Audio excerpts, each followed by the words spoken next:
And in the play, who did you relate to more, right? What resonated, what character resonated, and why? Good question. Hi everyone, I'm Josh Mazer. I'm from Annapolis, Maryland, and like a lot of you guys, I'm a parent. Okay? I happen to live in the Johns Hopkins orbit, one of the most prestigious teaching hospitals in the world. My son's pediatric neurologist was named Andrew Zimmerman, Chief of Pediatric Neurology at Johns Hopkins. So after we had a developmental issue with our child, and we were told it was genetics, we went up to, of course, Hopkins, the Cusick-Nathan Institute for Genetic Medicine. And we're talking about 03, 04. And when we got to the institute, the clinical director of medicine of the institute examined our child, and he said to me, there's nothing genetically wrong with your kid. Sit down. This was around 04-ish. I wasn't talking to Andrew Wakefield. I wasn't talking to Jenny McCarthy. I was talking to a clinical director of medicine at Johns Hopkins. And what he said to me was, we're seeing a lot more of this lately. And I said, a lot more what? And he said, the term we use is vaccinosis. And if you want to understand vaccinosis, look at veterinary medicine, where when you bring a cat or a dog or a horse in, and they get a bunch of shots, and a week later the dog or the cat or the horse dies, or 6 months later there's a carcinoma at the injection site, we don't make any bones about it. We understand that there's a cause and effect relationship. And what the doctor told me was that if we wanted to get our kid better, we should talk to practices that dealt with autistic spectrum disorder. This was back in around 04, 05. Now, from a communication point of view, this is what I like to observe. When you read the newspaper, if the three sources all tell you the same thing, you know they're lying. Every time I read about autism and vaccines, I hear Andrew Wakefield, Lancet 1998, was a scumbag, and that he had to retract his work. Wakefield published an obscure journal called Lancet. Circulation is probably around 5,000. 10 years after Lancet published, I'm sorry, what is the circulation of? Much larger. How much? I'll look it up, and it's quite significantly Is larger. it equal to CBS Evening News? I'll look it up. It is? She'll look it up. 10 years later, Bernadine Healy. Does anybody know that name? Bernadine Healy? Anyone? Anyone in the audience know Bernadine Healy? Well, that's how good the messaging is around vaccines. Bernadine Healy was a past director of the National Institutes of Health, past president of the American Red Cross, and the valedictorian of the class at Stanford. Bernadine Healy went on CBS Evening News 10 years after Lancet 98 and said the US government hadn't addressed the most basic questions about a connection between vaccines and neurodevelopmental issues. And she went on to say she had seen much peer-reviewed research that drew a connection. And she said that on, again, CBS Evening News. What's going to make a bigger impact on the public? All the messaging starts with Andrew Wakefield, when in fact someone much more prominent than him went on national TV, a bigger forum, and said the same thing. During the Republican national debates, Dr. Ben Carson, anybody know who he is? Dr. Ben Carson, chief of pediatric neurosurgery at Johns Hopkins University. When Jake Tapper asked him the gotcha question to make Trump look like a moron, Trump's an idiot about this vaccine autism thing, what Dr. Carson said was, many pediatricians believe we give too many at too young an age too close together. And what did the Washington Post say the next day? They called Ben Carson a lot of bad names. So my perspective is, we need to get the whole story out there. Thank you. Corinna, that was your question. Your question was, Sure, and why? because I am a person who is based in facts and science and data. I don't believe in alternative facts. I believe that we need to understand, and there's a lot that we don't understand, and I will absolutely grant you that. But we have overwhelming data that shows us what works in health and what does not. There's a lot of medicine that is in fact an art.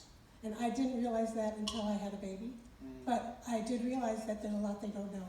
There's some things that we know, and they know that we've been able to move health forward, that people are healthier because of the changes that we've made, not just in vaccinations, through sanitation, through clean air, through clean water, through having people understand what it takes to be healthy.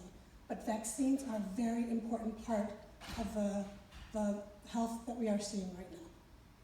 Sure. Now, I want to acknowledge that people feel very strongly about this, and I think what showed up in this play, I thought, I guess because I'm a leadership trainer, is our relationship with conflict. When we disagree on something, and when the stakes are high, whose stakes are higher, right?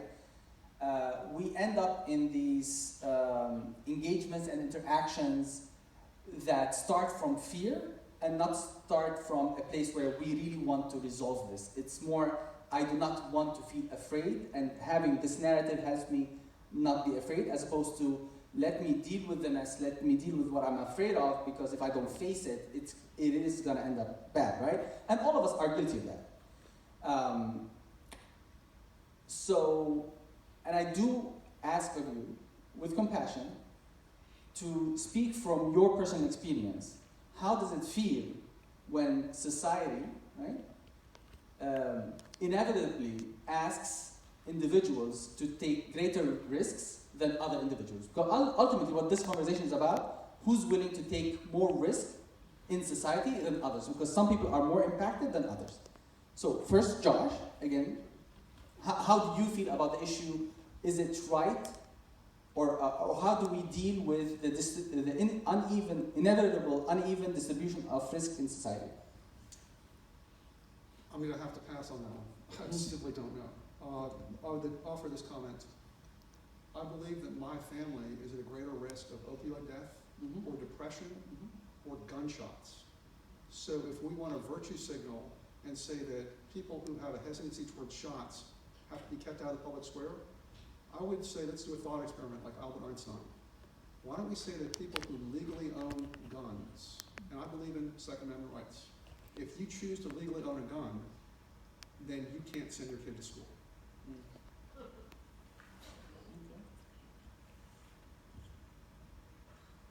I'm not sure how to respond. But as a general rule, I believe that there's a greater good. And that if we are thinking about justice, if we're thinking about equity, if we're thinking about fairness, then we need to think about our role as individuals and our role in assuring that everybody has access to health, that everybody has access to as healthy a life as possible. And if there is something that I can do that puts a small risk for me, but ultimately is better for community, that's really my approach. I would not disagree. I don't support Second Amendment rights. I would absolutely agree that we should keep people who have guns out of schools. Because we have a problem with our politics. But the problem with politics doesn't extend towards the person in the play, Susan, who basically was slut-shamed for saying that she observed her kid take a hit from the shots. They pulled up the Hannah Polly example. Can we just not use language like that? Anti-vaxxer, anti-vaxxer, anti-vaxxer. Just so you folks know, I find that to be offensive. And if I find it to be offensive, it's offensive. So when the lady was slut-shamed for recounting her personal experience with vaccine injury, the other character, Corinne, said that you're misremembering, and we saw that they were drawing a parallel to Hannah Polly. There is no before vaccination in the United States of America. We give flu shots to women in their first trimester, we give DTaP to pregnant women, and we give them a hepatitis B shot on the day of birth. So we cannot accurately, definitively say scientifically there's any point before shots. That's my point of view. I think that there was an equal amount of disagreement and attack in this play. I think that there was ultimately a resolution. That was something you would obviously disagreed with, but there was a resolution when people came together and saw an impact and wanted to address it. I really am offended by the fact that you used the term slut-shamed. I've never said to you anything that should offend you personally. Anti-vaccine. I did not say that. I heard it over there. I heard it up there. I heard the stuff on the screen. I'm offended by it. I still think that there's a way to have a conversation. That does not mean you go right at something that is as a woman, as a feminist, I would find offensive. I didn't do that to you. I did not do that. And yet you decided that that was the way you wanted to have this conversation. I think that's not necessarily a way to be productive in the long run. It's to have a conversation where you're obviously going to disagree. We are set up here to disagree. But we can do this in a way that is productive. So I have to say that. I find that often these conversations become very much about the personal issues and how, and the anecdote that I've heard, or the friend that I have, or the experience that I've had. And it's very difficult to have that conversation when you know what we're talking about is so very personal. But in public health, what we're talking about is a population. What we're talking about is a bigger picture. What we're talking about are science, data, and facts. And we're not going to be perfect. We have, as they said in the play, there's so much that we know, and there's so much that we don't know. And what we've seen happen over the years is things have changed. Eggs are good, eggs aren't good. So Susan, if I can just push back a bit on that. Please. And I appreciate that we moved on from the issue of the terminology used. But there was a time where radioactive material, where the fad and everybody was using radioactive material, and that uranium is good for you, what have you, right? Isn't the conversation over who decides what is or is not healthy, like the whole climate debate, right? Yes, 99% of scientists agree, right? But there is also, do you see the perspective when people are a bit skeptical when there is a chorus behind an idea, and whenever there's an opposition to that idea, suddenly everybody's against whoever is disagreeing with the mainstream? Is Yes. it like, Yeah, knowing I that think science is inaccurate? There's definitely a problem with groupthink sometimes. I would not debate that issue at all. But there's groupthink, and then there's years of information, there's years of misinformation, there's very targeted attempts to address this misinformation, to understand what we know and what we don't. And so there's going to be an opportunity for mistakes made. There's going to be individual responses and reactions that are unpredictable. And it's only when you have hundreds of thousands of cases that you are able to figure out what the pattern is. So I as a public health, one of the things as a public health communicator, I understand the problem of trying to communicate in a world that is so full of information from sources that are reputable and not reputable, so full of information that fits my story and doesn't fit my story, that it's very hard to break through and have people understand what we know right now. But what we know right now is pretty overwhelming when it comes to the issue that we're talking about, when it comes to vaccines, which is they are protective, they have eradicated serious illnesses. We have not seen a flu pandemic for 100 years, even though there have been outbreaks. We have seen polio eradicated from most of the world. We've seen smallpox eradicated from most of the world. We have seen real progress, and it's because we've had the opportunity to look long-term and to look at science. Thank you. I'm cognizant of the time, we have only 5 minutes, so if there's a particular question, I would like you to make the question specifically to one of the panelists. Please go ahead. So I have a question for Josh. I was feeling throughout the performance that the play was haunted. Haunted? Haunted by 80 dead Samoan children who just died of measles, right?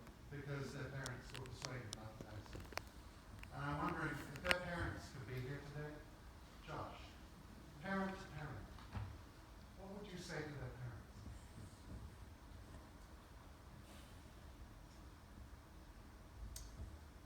Well, I think you have to go based on the best information you have. And if you look at the timeline of events that happened in Samoa, first of all, the infant mortality rate in Samoa is about 147 in the world, right? They don't have nutrition, they don't have water, they don't have sanitation. So any type of pandemic infectious disease you have there can have a higher mortality rate. So the first thing I would say to those parents is, I'm sorry that we've emphasized selling you a product that makes a profit for a corporation over getting you clean water, clean, decent food, and other things that prevent these mild childhood infections from becoming out of hand. So that's the first failing of our Western-style medicine.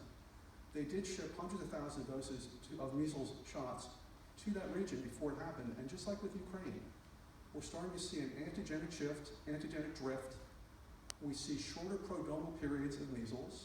We see it hitting older kids, not young kids. We see the rash period last a longer period of time. So I think there's a lot of questions that are being raised by Samoa, and I hope that we really get to the bottom of them, because I'm not convinced that the lack of vaccination is what's causing those people to perish. There could be an actual problem with the shot itself. A couple of months before this thing broke out, we do remember that there were 2 deaths there from they claim it an improperly mixed vaccine. It was improperly mixed MMR shot. So you can't really blame the people who are vaccine hesitant for what happened there. There are occasional mistakes in public health. Look, I'm not against shots. I support everybody's right in this room to get as many shots as you want. I believe that shots have done a lot of good. And I think that maybe some of the benefits of the shot have been overstated. Any other questions? Please go ahead. Yes, I'm sorry, I'm Susan. Susan, okay, Mr. Name. Given that we're really talking about a global issue now, since people travel around the world, and we have the measles outbreak in California because of someone from another country who went there, what are we doing and what should we be doing based on a global perspective?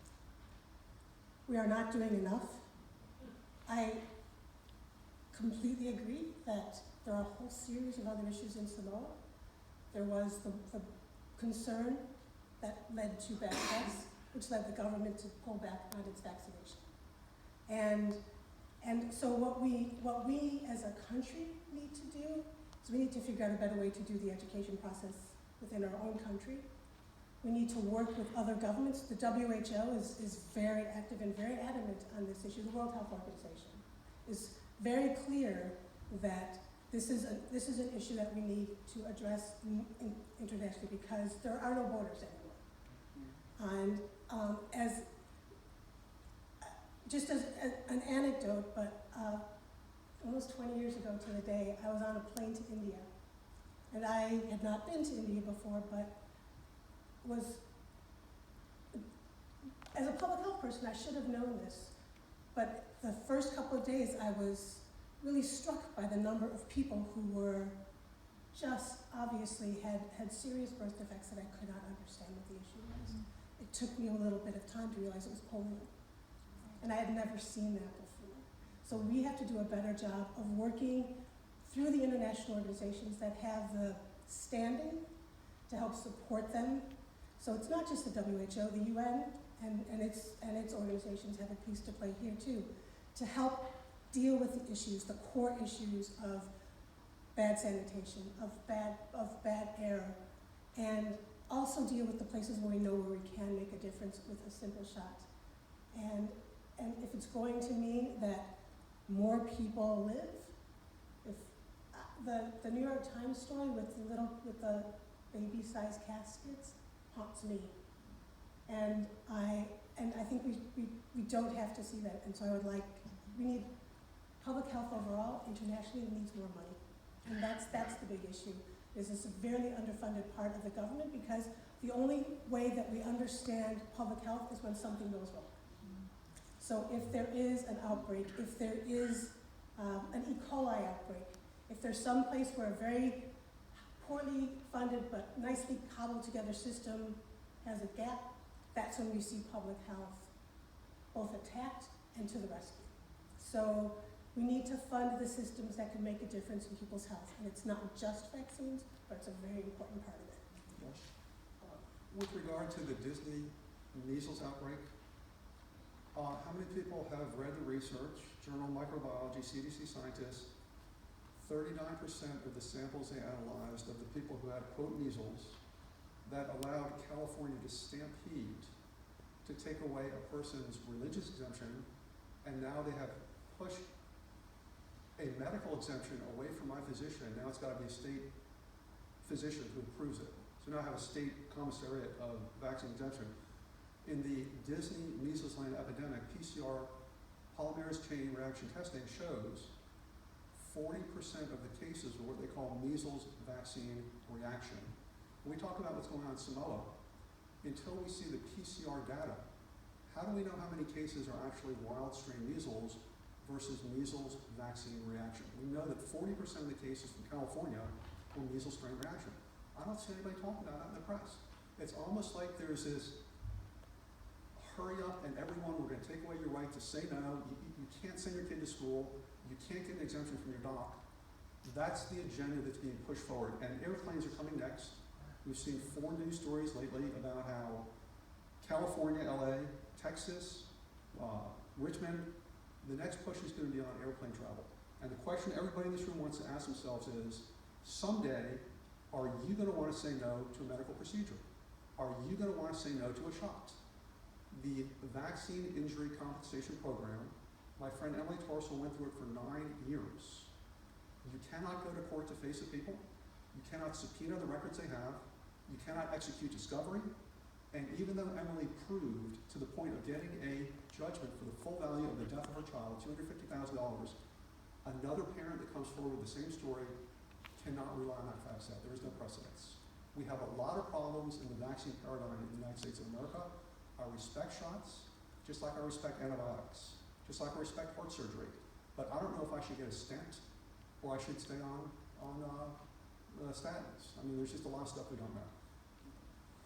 We're out of time, I'm afraid. Sorry.